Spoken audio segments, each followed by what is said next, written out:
Hello, everyone. We are back and we are continuing Girl Boss's 10th night as a vampire, still a baby vampire. Okay, yeah, so we have to rest before we can do anything else. That's where we left off. And now it is the next night. So, okay, we are not forced into any story. We can pick who to see next. All right, so we have our vampire detective. We were trying to investigate some murders. There's a crazy lady. Okay, there's the stalker photographer. Um, oh, we wanted to find out who is stalking us. Magic guy, we could see.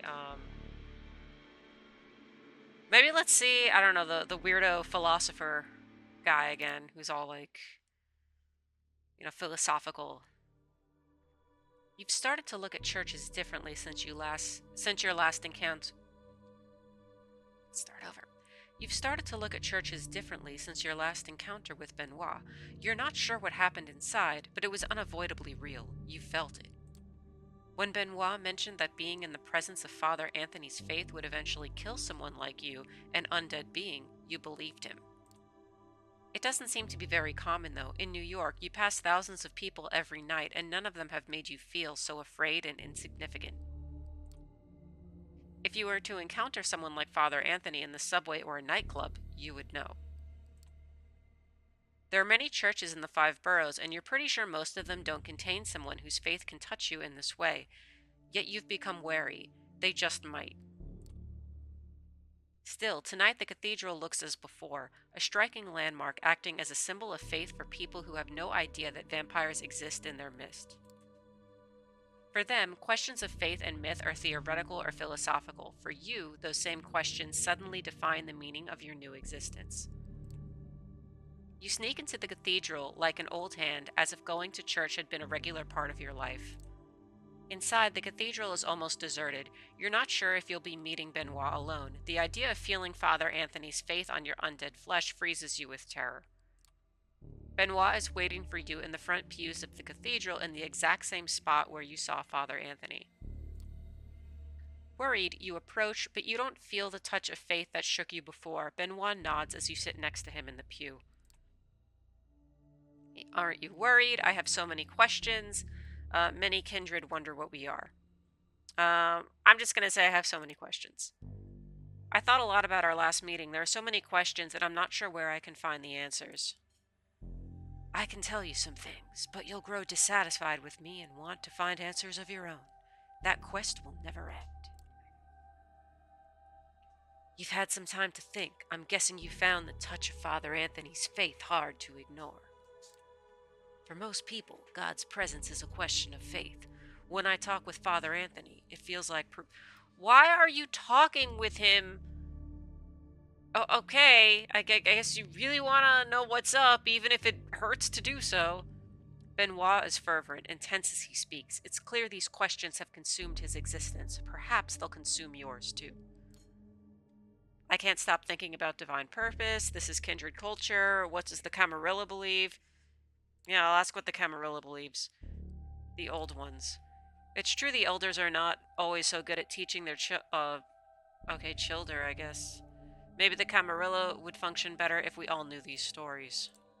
Benoit looks around reflexively to make sure nobody is listening. There are only a few people in the enormous cathedral, and they don't seem to be interested in two loners murmuring to each other in the front pew. It might seem like ancient history, things that happened thousands of years ago, but time works differently for our kind. If the stories are true, there are Methuselahs still in existence who walked the earth when Jesus was alive. The only problem is that old vampires lie. They adjust history to suit their egos. And it's like, okay, let's assume you had vampires that are like literally 2,000 years old, and you're saying, yeah, they were around when Jesus was around. How do you know they were like, what if they were like in a completely different part of the world and had like no idea what was going on in other parts of the world? It's like... Okay, so let's see. You can talk to different elders. Surely something was written down. Let's focus on what we can verify. Okay, you can talk to different ones, but they can, like, all lie. Something was written down. Yeah, let's focus on what we can verify. Shouldn't we focus on what we can verify here and now? Our blood, the effects of Father Anthony's belief? I suppose that would be the scientific approach. Still, I can't let go of the idea that the old stories will tell us something. This is how the story goes. God cursed Cain as punishment for the murder of Abel. Cain walked the night shunned by humanity and drank blood to sustain himself. Even from the point of our origin, we are damned. Well, I'm not sure Cain would have been drinking blood because Abel was the one who offered a blood sacrifice to God, like dead animals. Cain offered God vegetables. There is actually, I didn't see the documentary Conspiracy, but I know there's like a vegan conspiracy that, this stuff was like fake, and it's like, yeah, the plant sacrifice was the preferable one, or that like the God is like, you know, a false god, and that the Bible was like corrupted and stuff. So yeah, there's different conspiracy theories that people can get into on that, but I'm not super read up on them, so I will not go off on a rambling rant talking about these conspiracy theories because I've just like watched YouTube videos on them like here and there, sort of in the background, not paying full attention. Kind of interesting sometimes. So, but yeah, if Cain didn't want to kill animals, and that's why Cain made the plant vegetable offering, I don't think Cain was drinking blood. But let's go with the rules of this universe. However, the story becomes really interesting when we move forward. Cain creates more of our kind, often referred to as the second generation. Oh no, that was the wrong. Okay. The number of steps between a vampire and the mythical Cain, how far descended from the first a given vampire is. Low generation provides great power, just as a stronger curse and hunger. They lived in the first city, later called Enoch, ruling openly over the city's human inhabitants. Okay, I also know that there's like the Book of Enoch, which is like one of the books that didn't make it into the Bible that like, the Gnostics and other, or not Gnostics, but other people who have like different conspiratorial interpretations of the Bible get into. So I see the first city as Cain's redemption. Cursed by God to wander, he remade himself as a ruler and lawgiver, acting as an immortal shepherd to humanity. It only started to go wrong when the second generation begat the third and vampires started to run amok. Okay, so the third generation, what happened to the first city? Vampires ruled openly over humans. Yeah, I'm gonna ask about that. That's kind of wild. Although, wait, no, it's not that wild because they don't need to kill people. They just gotta take a little sip every now and then. So, yeah, let's ask what happened to the first city. What happened to the first city? It was lost in the deluge. Noah had his ark to save him, but our kind had to rely on our gifts of blood. Okay, they didn't tell us if vampires can drown or not. Can vampires drown? Like, they told us they're immortal and, like, they need blood or the beast makes them crazy and they can be killed by sunlight. But if you're, like, so far below the ocean that the sun doesn't penetrate, so, like, if you're in, like, anglerfish ocean territory and you're a vampire, are you gonna die? I mean, Dio made it in that coffin for a really long time, before Dio made it out, so I don't know, but I mean, he's saying that vampires died in a big flood, so I don't know. Let's continue. If you're skeptical about this piece of history, remember that even a local flood can bring massive destruction. After the first city, Cain largely departs the story. Perhaps he was disheartened by the depredations of his descendants, the antediluvians went on to build a second city in imitation of the first, but it's doubtful their rule was just. There are people moving in the cathedral, and both you and Benoit have made sure none get close enough to hear you talk. Many of the people you've seen have been elderly or disabled, so it's not surprising that you hear the squeak of a wheelchair. What alarms you more is that you overhear an older woman speaking with a Russian accent mention Father Anthony. I thought more Russians are Russian Orthodox or Eastern Orthodox than Catholic. And I'm pretty sure this is a Catholic church. But maybe there are Russian Catholics too. Okay. I mean, I would assume there are. The Catholic Church is pretty big. Oh, no, I can't do a Russian accent. Okay. Let's find... I can't do a Russian accent! Let's find Father Anthony and see if he can help us. From what I've heard, he is an exceptional man. You turn to look and see two men and a woman, all three in their 50s, clearly well worn by life. One of the men pushes the woman in a wheelchair. She's dark-haired and intense, seemingly only half in this world. Yeah, exceptional, but he doesn't like moles.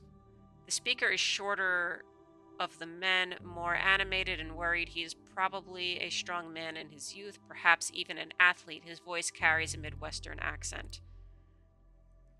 We're only interested in whether he likes blank bodies. What are those? You and Benoit look at each other. This is bad news. Whoever these three are, they can't be good for you. We need to get out. Let's meet outside. Yeah, I'm gonna move discreetly to the side.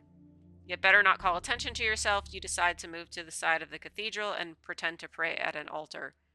I feel like you don't even need to pretend to pray. You can kind of just walk out.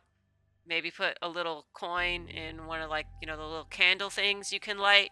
Like, put a little dollar in the box, light the candle, have fun lighting the candle, you know, walk out, take a little card to the Pope. They usually have those at the entrance. I mean, like, the Catholic churches, they got like merch in the front. It's kind of cool. You walk casually towards the side, away from the three approaching mortals. You feel their eyes boring into your back, but you force yourself to be cool. Like, who are these people that are just in a church at like 3 a.m.? And, like, they're supposedly there to do something. It's kind of weird. Like, I can understand if you don't have a place to sleep, you know, when you're going into the church because the doors are open and it's a sanctuary, or I don't know, like, you're dealing with, like, some crisis and it's the closest church to you, and, you know, you need to go pray or something because, you know, some crazy stuff just happened in your life. But, like, these people, they're up to something, and I don't know what it is. Benoit is nowhere to be seen. You blinked and he disappeared in a burst of speed. You're worried it was too conspicuous, but maybe the mortals missed it. You pretend to admire the architecture for a while before glancing back at the trio. They have settled at the exact spot you just occupied, apparently waiting for something and conversing in hushed tones.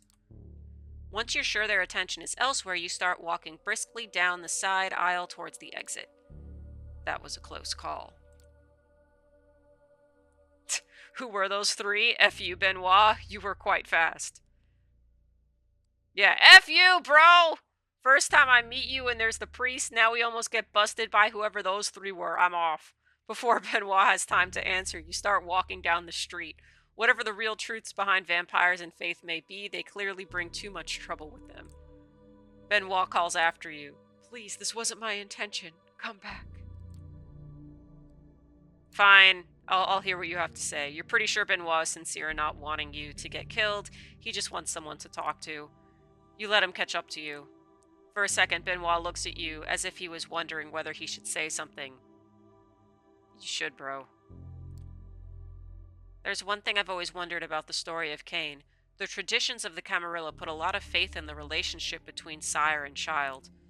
You're supposed to follow the example of your maker, yet Cain didn't really seem to care for the vampires he embraced. Did he think it was a mistake to create our kind? My sire left me. We should make our own way in the world. Do kindred care what Cain thinks? Yeah, my sire left me. Is that common among the kindred? Yes, unfortunately. The kindred are selfish. That's so insane. They just make someone else a vampire and are just like, yeah, peace out. It's freaking weird. Like, you're just gonna let them run around causing problems? Oh, okay, I guess.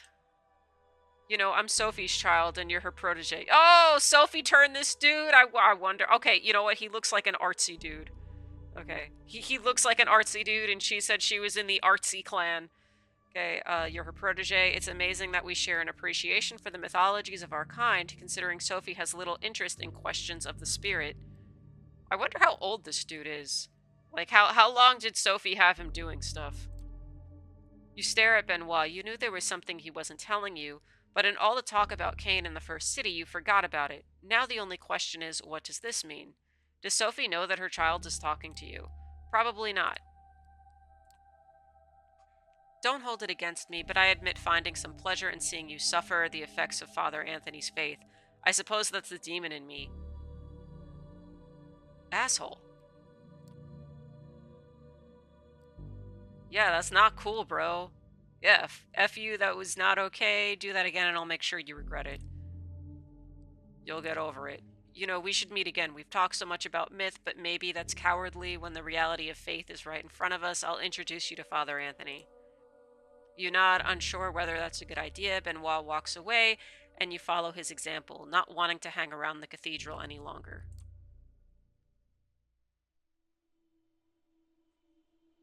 Okay, so now it is halfway through the night, and let's see who you should visit next. Yeah, there was no feeding opportunity there either, but there also wasn't any option to use my vampire powers. So let's see. Let's see. Yeah, let's go back to Detective Guy. Knowing there are only so many places with good enough view of Manhattan Bridge, you decide to check the ones that aren't likely to be crowded at this time of night. It doesn't take long before you hit the jackpot, Jane's Carousel. As you're walking along the pier, you notice a lonely figure sitting on the bench, steel flask in hand, his legs up on the railing. Soon enough, you hear a familiar voice. Evening turned to night, and the final flickering rays of sunlight gave way to the kind nocturnal shadows. So did the last of the jabbering tourists give way to a blessed silence. And yet I couldn't shake the feeling. Pausing mid-sentence, he leans back over the bench backrest and looks straight at you, upside down. His face looks even creepier than usual. That I wasn't alone. What is it with you in narrating? What's in the flask? Yeah, what's in the flask? Are you, like, drinking alcohol? That flask, is that what I think it is? Depends on what you think. It's a little something from my private reserve. I call it the Drunken Sailor, because that's probably where it came from. He takes a sip, then points the flask in your general direction. Want some? No thanks. You know what? I need to take these feeding opportunities, even if I kind of don't want to do it, but yeah, sure, why not? You smell the contents of the flask and immediately recoil. Even if it wasn't for the nasty whiff of cheap booze, the underlying scent of blood underneath isn't appetizing at all either. You know what? I'll pass. But, oh, come on! You won't hear me complaining. Not about that. Anyway, there's been another one. Killing, I mean, down by the docks. Same MO. You didn't think... Yeah, same MO. The blood, the graffiti. Yup. It was our gal, alright. Victim sucked dry, same as before. Another sign on the wall. Something about impending doom, and oh Lord, he coming. The particulars escaped me. You know, that night I saw her, she looked so frail, so innocent. Deep inside, I was hoping she'd be spooked, get out of town, that maybe, just maybe, that would be the end of it.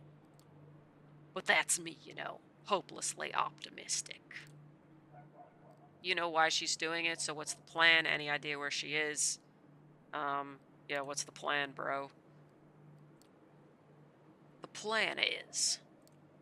He stops mid-sentence, taking a swig of liquid courage. We stop her, at any cost. I'd rather it not involve killing the girl, but I'm starting to think that ship has already sailed. Another swig. You're not sure how much of this is genuine and how much is an act, but still, he's starting to worry you a bit. So anyway, I set up a meeting. Neutral ground, public space, shouldn't get too ugly. Still, I was hoping you could tag along. Larson... Yeah, is it Larson again? Nah, let's leave the poor schmuck alone for now. It's pretty clear he's just as useless as we are. He looks away and pats the bench next to where he's sitting.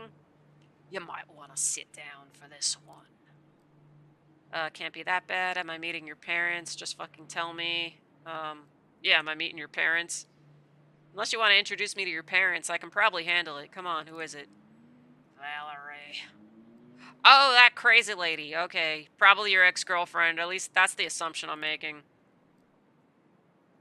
I'm sorry. I must have misheard you. That murderous bitch from last time. Better put down that flask. Yeah, the murderous bitch from last time.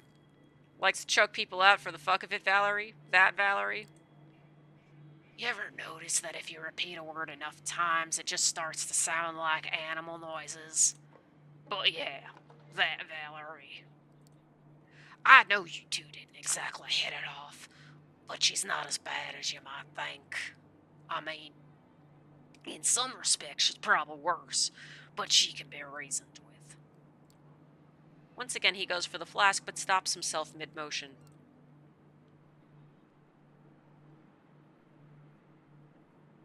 Look, the way I see it, we ain't got a choice. As much as I want to help Santa, she's clearly a few bats short of a belfry. More people are gonna die unless we do something about it. I get it, the lesser of two evils. I still don't like it. You think Valerie can be trusted. Yeah, you think she can be trusted? D'Angelo almost does a spit take. Fuck no. But we can do business with her. I'm just worried that her asking price might be too steep for my liking. But then again, you don't always get what you want.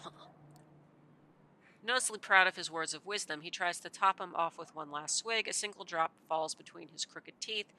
He looks at the empty flask with the utmost contempt. Well, ain't that fucking poignant? Muttering a curse under his breath, he makes a valiant effort to get up off the bench. As he staggers, struggling to remain upright, you offer your shoulder to lean on. He shoots you a smile that's as crooked as it is affectionate. Hey, kid. You meet his gaze, trying to look friendly rather than condescending. You're all right. And with that heartfelt moment, you bid adieu to the sprawling vista and make your way towards the bridge. Next stop, Manhattan. Entering the park from Midtown Manhattan, you promptly take a spot by one of the alleys, not very deep into the park. Minutes pass, 5, 10, 15. You start to wonder if she's ever going to show up. Suddenly, you hear a familiar voice, but with an unfamiliar tone. She sounds almost nice. Hey. Hello, Ginny. And there she is, walking along the side of the fountain. She looks less out of place here than back at that junkie-infested hovel, but only by a slight margin. Something tells you there are only so many places she would feel at home, and probably not ones you would want to find yourself in. Val. She glances over at you, barely noticing your presence. Sorry about last time. Nothing personal. You understand. When I get caught up in the moment, I can get a bit intense. I can attest to that. Get a room, you two. You're late. Yeah, I think they had a thing going on. I'm gonna tell them to get a room. Can you just get a room because the sexual tension is just unbearable? D'Angelo gives you a pleading look. He clearly doesn't want you to dwell on the subject. Yeah, they had a thing. Hear that, Jenny? Your friend has us all figured out. Okay, I don't know why I'm making her southern too occasionally. Alright, whatever. She takes a step towards you. The smell of her perfume is overpowering. Or maybe it's just jealousy. Although, I'd be careful if I were you. Last time we got close, it didn't exactly work out for you. Speaking of which, how's that neck doing? Flip her off. It's fine. Barely felt it anyway. She can tell you're lying. You can tell she's enjoying herself. I'm so glad. Now let's get down to business. We have a proposition for you. It's about sauna. Yeah, proposition. We have a mutually beneficial proposition. Does the pup speak for you, Jenny? Or Guinea. I don't know what they're calling him. Because I'm getting a weird sorcerer's apprentice vibe right now. Give the kid a break, Val. We're here about Santa, the thin blood you're after. The girl's a threat. We need to find her. Figured we can do it faster if we work together. Keep going, honey. Because I have a feeling there's a catch coming. The catch is... Awkward silence. It's not often you see him at a loss for words. Seeing him struggle, you decide to jump in. We want her alive. Don't be a don't be a murderous bitch. You have to not be a murderous bitch for like a day or two. See, now that's a deal breaker right there, sugar. If you want me to even consider it, you'll have to sweeten the pot. Once again, she turns to D'Angelo. And I bet tall, dark, and handsome over here might have some ideas. Do you want a cookie? I don't like this where this is going. You want a cookie? Just tell us what you want. Yeah, do you want a cookie? Okay, I think she wants to get her hands into your cookie jar. They both look at you, wide-eyed.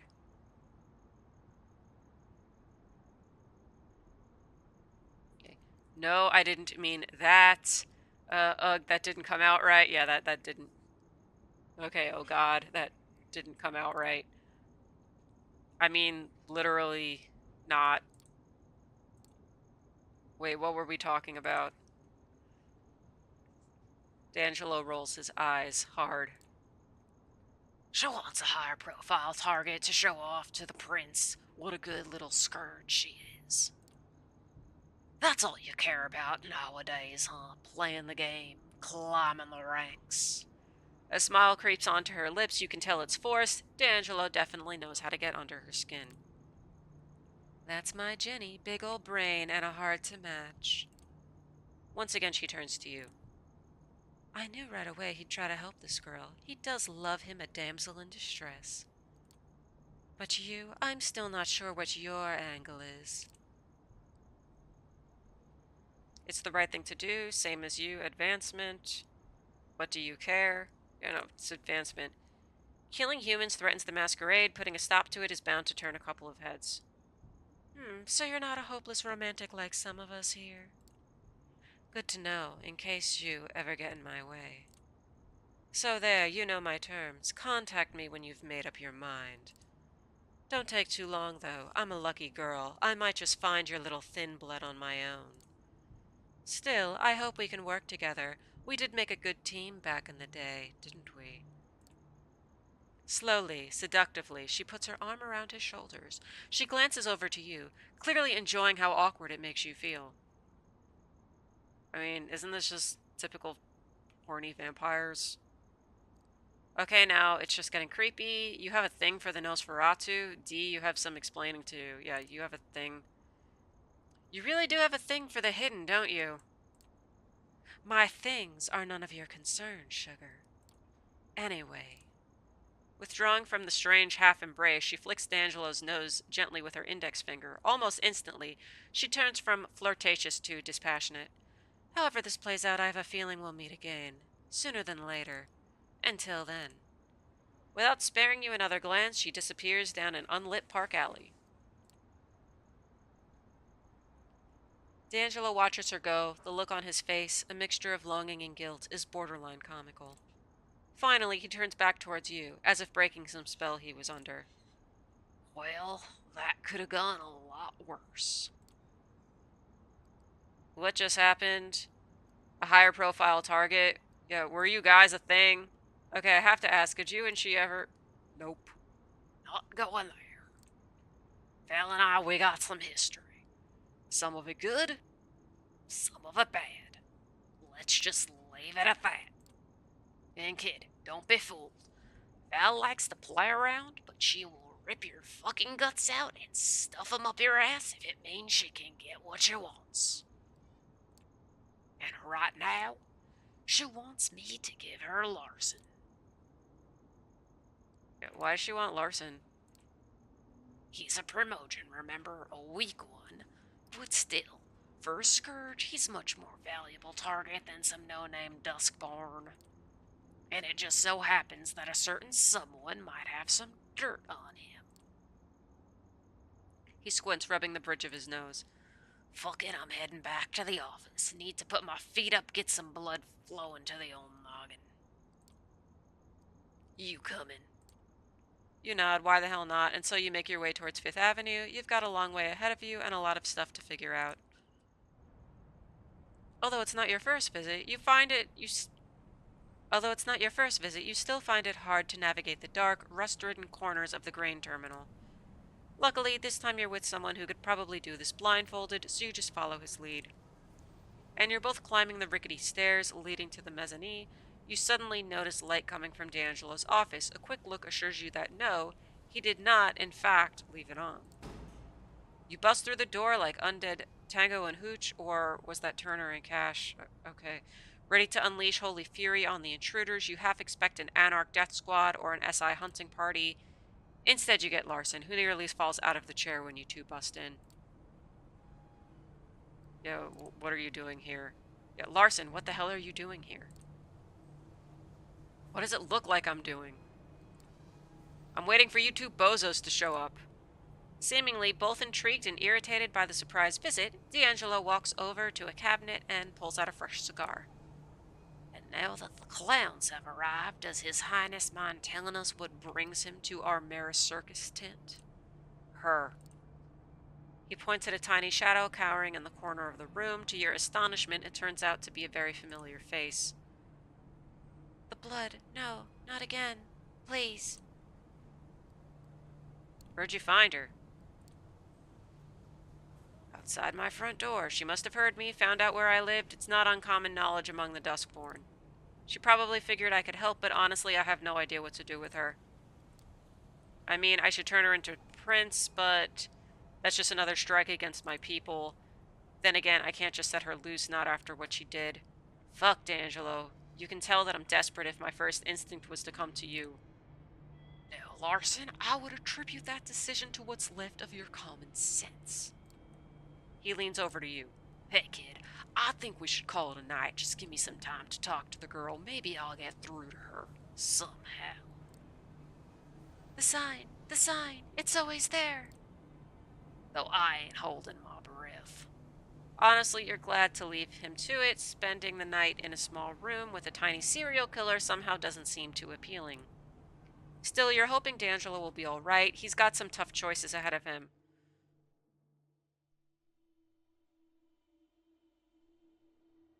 Okay, and we have to rest again now. It is almost dawn, and now it is after sunset again.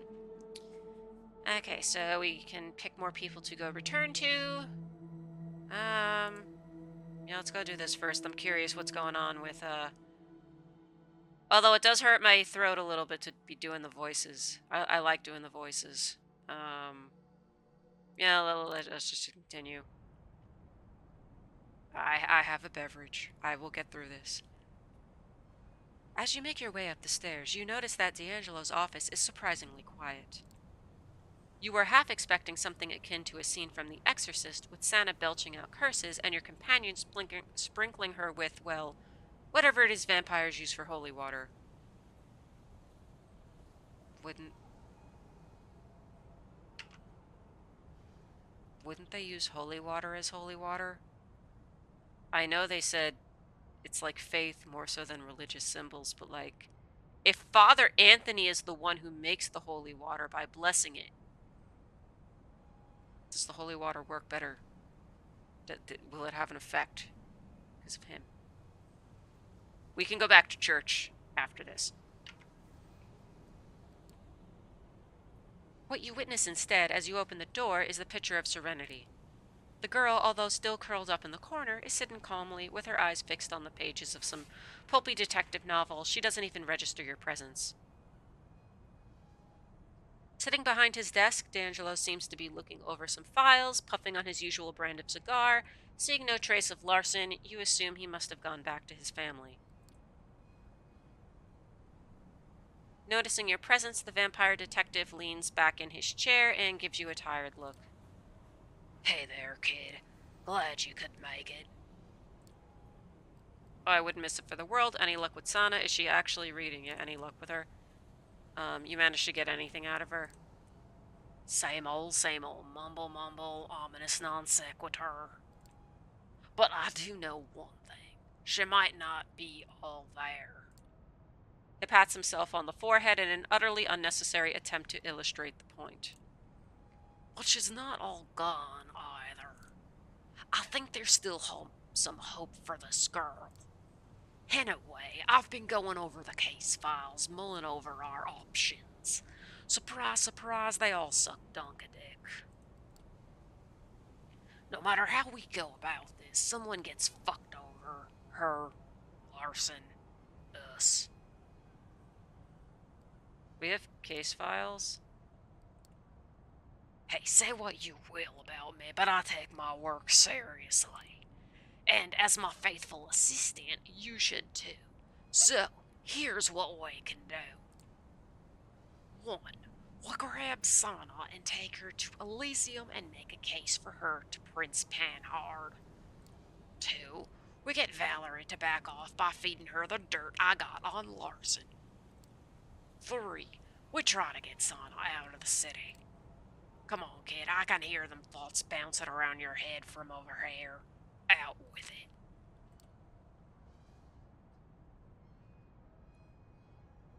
Let's see. Okay, Elysium, isn't that a death sentence? What do you have on Larson? Get her out of the city, and then what? So let's see.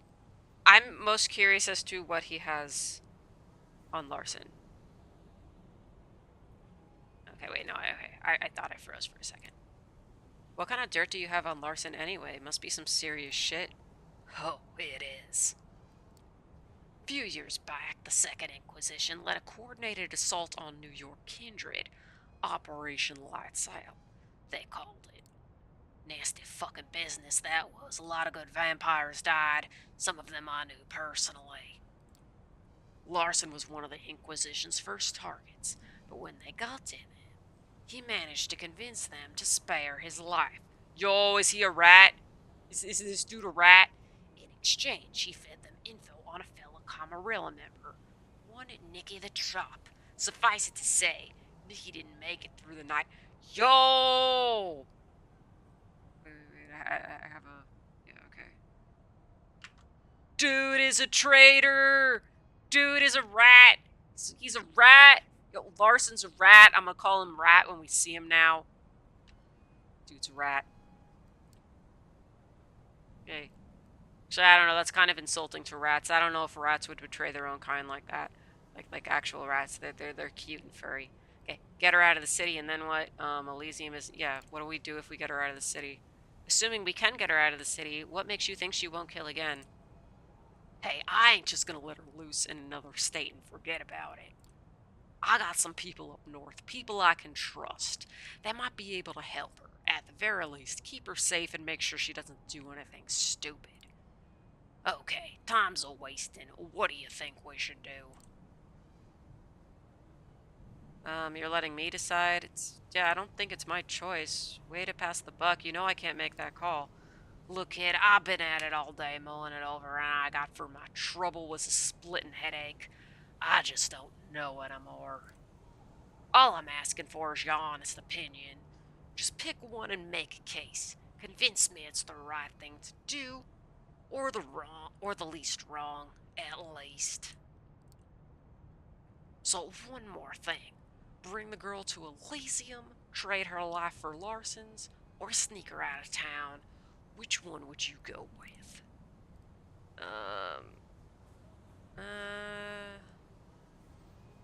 Elysium seems reasonable. Larson should answer for his crime. Let's get her out of the city.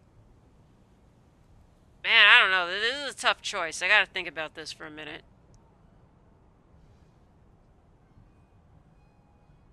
But it also seems like all of the choices in this game, this visual novel, lead to the same thing. They're slightly different. Like, at least most of the choices don't really seem to have affected the story that much from what I'm seeing. So let's see. I don't know. Let's get her out of the city, I guess. Maybe we can put her on a train without anyone noticing. Maybe we can get her some help when she's out of harm's way. That's a lot of maybes. What if we get caught? What if a fit comes over to her on the way? What if she kills again? You're willing to live with that? Maybe you're right. Yeah, maybe you're right. Maybe it's too much of a gamble. Yeah, Larson. The way I see it, Larson had it coming. Let him answer for what he did. Yeah, snitches get stitches. Or final death in this case. Tell it to his wife and kids. Well, I mean, dude's already dead, technically. Look, I'll be the first to admit Larson's no saint, but let's not pretend throwing him to the wolves... Oh, wait, no. I gotta do the voice. Look, I'll be the first to admit Larson's no saint, but let's not pretend throwing him to the wolves will make us sprout angel wings, alright? There's always collateral damage.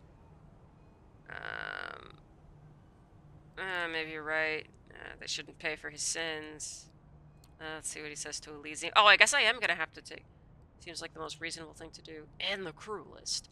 Or at the very least, the most risky, if we can't convince Panhard to give Sana a shot. The girl's as good as dead. So be it. Fuck. Do me a favor, kid. Watch her for a few minutes, okay? I gotta make some arrangements, make a few calls. He catches himself, looks at you with an expression of the phoniest of phony guilt. But not like with a phone or anything, 'cause, you know, that would make me an otter boy, which I'm clearly not. He walks out of the office. Through the frosted windows, you see him instantly go for his clamshell phone. Screw it. Does it really make a difference at this point?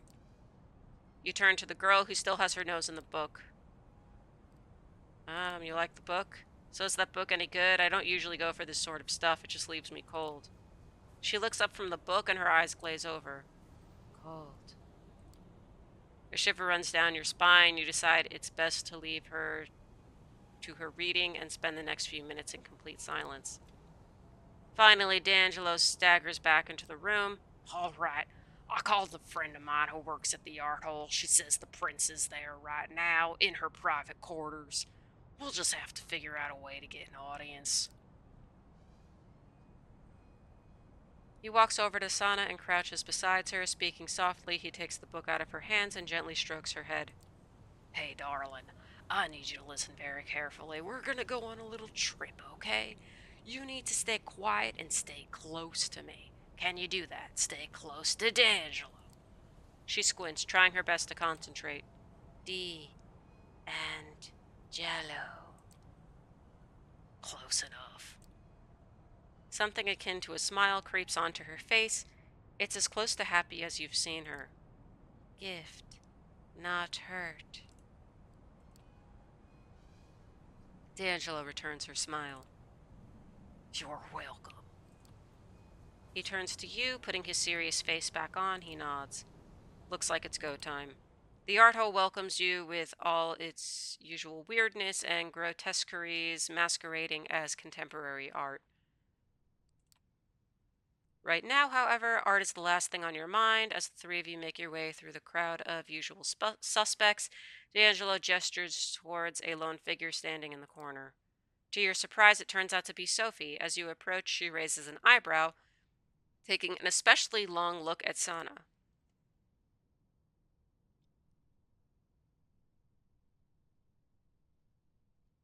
And here I thought nothing in this world could surprise me any more. Mind telling me what it is you're doing here? D'Angelo nods courteously. We're here to see Prince Panhard. I don't suppose you could help us get an audience. I think you're confusing me with the prince's herald, an honest mistake in this lighting. Still, I'm afraid you're out of luck. From what I've heard, the prince is not accepting visitors. It's a matter of life and death. She'll be grateful for letting us in. I'll owe you one. Yeah, she'd be great. We wouldn't be asking if it wasn't important. I'm sure the prince will be thankful for bringing this matter to her attention. Very nice, very slippery, and very futile. As I've already stated, the prince is not accepting visitors. Suddenly, you hear a voice from behind you. It's the last voice you could possibly want to hear right now. Maybe I can help. You look over to D'Angelo. He seems frozen in place, not able to move a single muscle. This is bad. Very bad. Keeping things casual, Kadir tips an imaginary hat in your general direction. When he looks at Sana, you notice his expression sour, if ever so slightly. Perhaps this is a conversation best held in private. Follow me. Before leaving, he nods at Sophie. Langley. Kadir. Again, you glance over to D'Angelo, but he doesn't even acknowledge you. He seems to be in a state of deeply internalized panic. Not seeing any way out of the situation, you follow Kadir into a small backstage area. There he stops and addresses you once more. It's good to see you, D'Angelo. It's been a while since you last showed your face around here, and I see you've brought friends. So, how about we skip the unnecessary drama and you two leave without incident while I take care of our thin blood guest?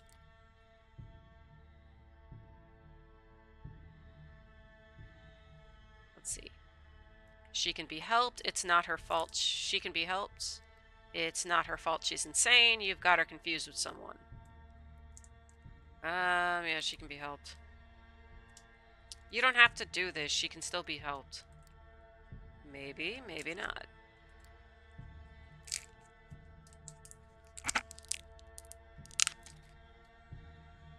But that ship sailed a long time ago. It ends tonight with me. It doesn't have to be this way. Just let us talk to Panhard. That's Prince Panhard to you, D'Angelo, and no, your harebrained scheme isn't gonna work. What exactly did you think was going to happen? You bring the Duskborn with a blood hunt on her head to my doorstep and what? Hope that the prince stays my cruel hand? Honestly, I thought you were smarter than that. But I promise to make it quick, painless, that's as much as you'll get, so don't push it. And with that, he turns to Sana. His expression grows softer, almost kind. He then grabs her by the hand gently. There is not even an inkling of violence in his demeanor. Come, my child, you've been very brave. The pain is almost over. Pain. Over. With blissful ignorance, she looks at you and D'Angelo as the sheriff walks her out of the room. Your companion looks broken, as if something inside him just snapped. Without even looking at you, he utters under his breath, I killed her. We killed her, Kadir killed her, you did your best. You did your best. You gave it your all. Sometimes shit just happens and there's nothing you can do. Nice catchphrase, kid. You should have it printed on a t-shirt. A moment of awkward silence ensues. I really thought I could save her, you know. Not really knowing what to say, you lift your hand and pat him on the back. You stop yourself mid-motion. Somehow it doesn't seem like the thing to do.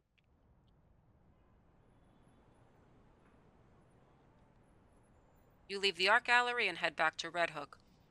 On your way, you keep thinking about Sana and whether now is the exact moment Kadir brings her final death. It's not a pleasant journey. Slowly, clumsily, you make your way back to the grain terminal. No words are spoken, no bad jokes made, no monologues muttered, and no smiles exchanged. There's only silence and vacant stares. As you head up the stairs to D'Angelo's office, you can feel the tension rising. You can tell the moldy sleuth has reached a breaking point. He walks into his office and leans against his cluttered desk. You figure now is as good a time as any to break the silence. You should probably rest. Are you going to be okay? Get it together. Yeah, are you going to be okay? The moment you finish your sentence, D'Angelo leans over and sweeps all of his stuff off the desk. Notepads, bits of paper, what looked like a cheap imitation of an antique lamp. It all comes crashing to the floor. It doesn't stop there. As he grabs a heavy file cabinet and knocks it over, slowly but surely, the once quiet office turns into a heap of crumpled paper and broken furniture. The tantrum lasts for mere seconds, but as you stand there watching it, it feels like forever. Finally, D'Angelo stops and looks up at the ceiling. It's hard to tell if he's had enough, or simply run out of stuff to throw around. As he stands there, slowly regaining composure, one of the objects scattered on the floor catches your eye. It's a small paperback novel, the same you saw Sana reading earlier tonight. It must have landed there while D'Angelo was giving the room a royal thrashing. You pick it up. In huge letters, the title on the cover spells, The Longest Night and Other Stories. The smaller caption underneath it reads, Another collection of stories from the Gianni D'Angelo saga. Yo, what the actual Yo, he was an author? You flip it over and are immediately drawn to the picture on the back cover. If not for a lack of flaky skin and disordered features, you'd say the guy looks very familiar. The name next to the picture, Reginald Finch. You stand there, not even knowing where to start. Even in his current state, D'Angelo, or whatever his name is, remains one step ahead of you. Oh, or maybe he was just a crazy dude that took the name of the author. Oh, no, wait, they said the picture looks like him. So he was probably the author, and he was probably the author, and then D'Angelo's the detective in his stories. Okay. Yeah, that's me in the picture. Reggie fucking Finch. Haven't seen him in a while. Wasn't planning to. You took on the name of your character? Afraid it's more than that. He became a vampire and became his OC. I mean, you do you. I sort of became him. See, Reggie Finch was a pushover, a small-time journalist, and a wannabe writer. He would never survive out there among the coteries of New York. Gianni D'Angelo, on the other hand, honestly, it just sort of happened. Guess that was the only way I could make sense of it all. I mean, once you wake up looking like this, realizing your life and all that you were is gone forever, you can't really blame me for trying to at least make it interesting. Yeah, it's okay to be D'Angelo. I mean, dude, you're a vampire. You can do what you want. I mean, I guess to some extent we all put on an act in front of others. We make up characters, idealized versions of ourselves. It gives us something to live up to. I mean, don't get me wrong, it's still weird, but it's not that weird, D'Angelo. For a moment, he seems to be mulling over what you just told him. Finally, he picks up the ashtray off the floor. Rummaging through the ashes, he finds a mangled, half-finished cigar. He sticks it in his mouth and lights up, the lighter's flame reflecting his shades. In his shades, he smiles at you ever so slightly. Thanks, kid. Tell you what, how about you take the rest of the night off? I need some time to get my shit in order. Starting with this office, some dumb assholes made one hell of a mess of it. You smile and nod. He nods back. I'll be seeing you. And so you leave him to his thoughts. No way to be sure, but you have a feeling he's gonna be alright. Okay, so we are now halfway through the night, and yeah, so I think we finished his story. I think we finished Tamika's story. Let's go back to the church with this weird philosophy major. Except it's reality. Okay. Approaching a cathedral on the street makes you nervous. You've been here twice, and twice something bad has happened, or almost happened, as in both cases you ran away. Benoit suggested it's time to stop running and experience faith head on. Man, maybe I shouldn't have done this today. Okay. Perhaps he's right. Maybe it is cowardly to take refuge in rationalizations when you know what you felt, the holiness of the priest and your own damnation. Walking towards the doors of the cathedral, you glance at the bench where you sat when you first met Benoit. He's waiting for you, sitting and contemplating the cathedral's Gothic architecture. I wasn't sure I'd come. Are you sure we can meet here? Yeah, I wasn't sure I'd come. Yeah, I wasn't certain I even wanted to talk to you after last time. I understand. I'm happy you chose to come. Benoit looks different than before, intense, certain. You've had some time to think about what we spoke of before. I'm not sure what to believe. I want to learn more about Cain. I think God is with me even now. Yeah, I want to learn more about this Cain guy. Where we all came from. All in good time. I have something different in mind for tonight, as you surely remember. Let's go see Father Anthony. It's best not to talk in the cathedral, so I arranged for us to see him at his home. I have a car nearby. This better be on the level. Good idea. I'm not... Yo! What the... Okay, this guy doesn't... I hope we're gonna find out why this dude was in church at like 3 a.m., 4 a.m., whatever insane time of night it is. Yeah, okay. Better be on the level. We're beyond that kind of tough talk, don't you think? You follow Benoit as he walks down the street until you come to his car, a surprisingly pedestrian family sedan. The essence of the Masquerade is inconspicuousness. Nobody expects a vampire to drive a car like this. Sophie's just driving around in a Rolls Royce, though. I mean, she literally drove her Rolls Royce to, like, Flushing Meadows Corona Park late at night. Like, I'm pretty sure that stands out, but okay. Benoit drives north towards Queens. During these moments, you feel most anonymous. Just another speck of dust in a vast machine where every action influences the whole in tiny ways. This priest lives in Queens, but he was at the church at like 4 a.m. the first time we came here. I want answers. The one thing you've learned about the kindred is that they are not lacking in self-regard. The prince of the Camarilla city is said to rule the domain, yet how much do they really affect moral affairs? If you ask a vampire, they'll say a lot. Perhaps that's what made Benoit turn inward, the futility of finding meaning in a secret, predatory existence. Benoit stops in front of a red brick row house, a little run down, but probably not cheap. Okay, well, you're not most houses in like New York City, like Brooklyn, Queens, depending on neighborhood.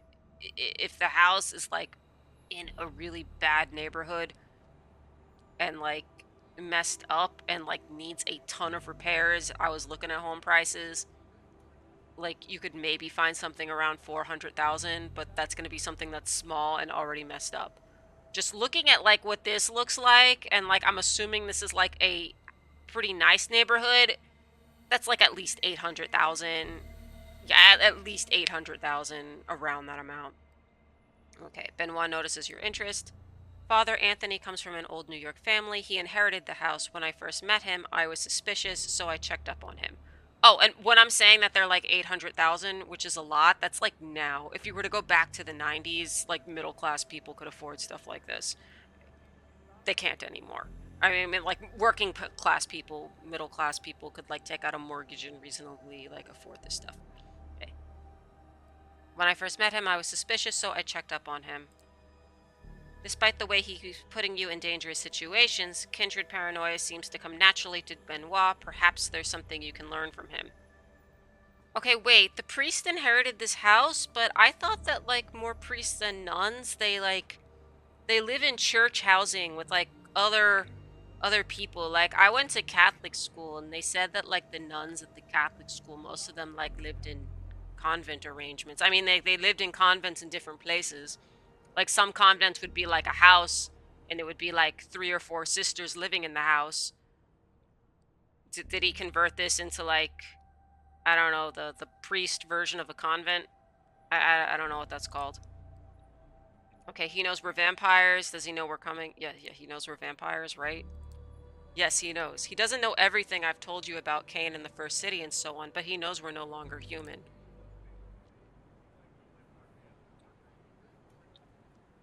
You follow Benoit to the stairs, looking around for any signs of an ambush. As you get to the door, the first signs of trepidation hit you, the discomfort, the pain that'll follow once you're inside. It feels like a physical thing, a burning sensation under your skin and your blood. You look to see how Benoit is taking it. He's smiling, eyes closed for a second before knocking on the door.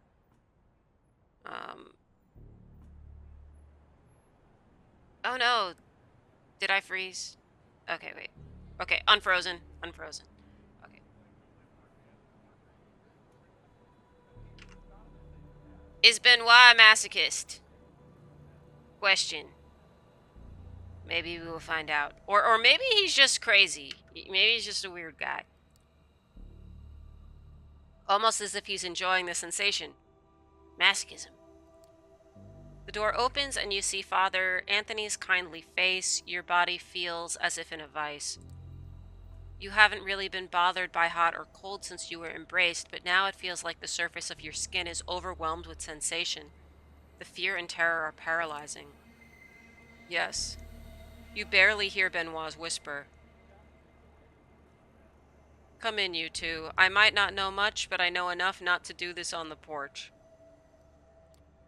You force yourself to follow Father Anthony into the apartment. Despite the splitting headache and rising panic, it's hard to take in your surroundings. Everything seems to vibrate, seeking to engulf you. Framed portraits on a mantelpiece, a cross on the wall, a living room with lots of books, many of them old. I'm not sure I can offer you anything. You don't drink tea, I suppose. No, we don't. Um, yeah, is there a salvation for our kind? I don't know, I'm curious, like, do you still have your soul, or is it gone? There is salvation for everyone. God's grace is infinite. We just have to find you a way there. Please, Father, you know this is difficult for us. You'll forgive me if I don't waste time. Father Anthony looks pained, whether because of the rudeness or out of sympathy for your condition. You can't tell. He motions for you to sit down, but you and Benoit are both too agitated to do so. You feel trapped like a moth being smeared against a burning light bulb. It's hard to look at Father Anthony, but you can't look at anything else either. Benoit is starting to look increasingly unhinged. His eyes look as if he's seeing into some divine beyond, just outside the grasp of your senses. Now's the time, my friend. You have to decide if you're ready for salvation. Prove your faith by embracing the Father and let his radiance envelope you. Um, uh,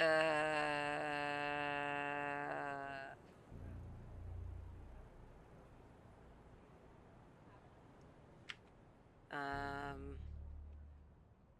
Gotta think about, okay, because I guess these do. Yeah, I'm ready, whatever, let's do this. Benoit smiles cruelly as you fall to your knees in front of Father Anthony. Startled, Father Anthony takes a step back. Benoit, what are you doing? Father, it's time to be redeemed, for both of us. Oh, no, I shouldn't have picked the culty option. Benoit falls to his knees next to you, lifting his face in full embrace of the holy agony. This is not right, Benoit. Everyone has a chance for salvation. I understand there's something in God's presence that burns you, but you can work through it. Please, Benoit, there are many paths to salvation, and one will find yours. I won't hurt you and your friend. Benoit moans in pain, stricken with grief and disbelief at Father Anthony's refusal. Please, Father, they don't even believe, not truly. Father Anthony looks at you and seems to waver. Even his belief in salvation has limits. I'm not gonna kill the guy! I believe, Father. I just need to find the way. Your response makes Father Anthony steel his resolve. He is a man of grace, and he believes salvation extends to everyone, even vampires. Benoit, your weakness blinds you. Sometimes a martyr succumbs to a special kind of vanity, where they might imagine their pain is holiness, yet our goal must always be to help our fellow man find the right path. Benoit is still kneeling. He looks at Father Anthony in confusion and surprise. Please, Father, forgive me. I don't know. Shush, Benoit. We have time to talk. Meanwhile, I think it's better for your friend to leave. I can't claim to understand the effect I seem to have on your kind, but I'm not convinced it's all salutary. Father Anthony looks at you kindly. Go, I hope we can talk again someday. There is hope for everyone, even you. You're weeping, tears of blood staining your cheeks. Staggering and stumbling, you retreat to the door, the distance between you and the Father already making it hurt less. You hear Benoit's whispered confessions behind you as you escape to the night. You're safe, but the implications of your experience are troubling. What does this mean? Whether practical or spiritual, it feels like you have to think about this for a long time.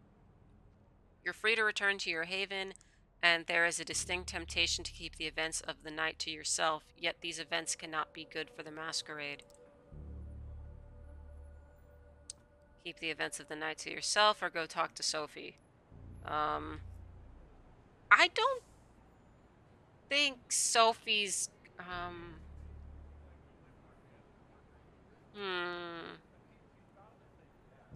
gonna keep it to myself.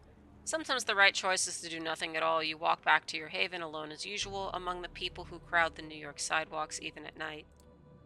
Holiness hurts. That's the inescapable conclusion from what happened. Hard to say what words like salvation and damned mean in modern nights, but the way you felt in Father Anthony's presence is an unavoidable fact. Father Anthony and his faith is the key. You could walk into a church and fondle a cross to your heart's content. None of that means anything. It's only the presence of living faith that holiness becomes manifest. Perhaps one day you'll have the courage to go back to Father Anthony. Okay, I guess we finished that bit. Okay, and we would have to rest before doing another one, so I think we will stop here for now. Please like and subscribe and comments and all of those things. Good night. Yes, good night, everyone. Thank you for watching.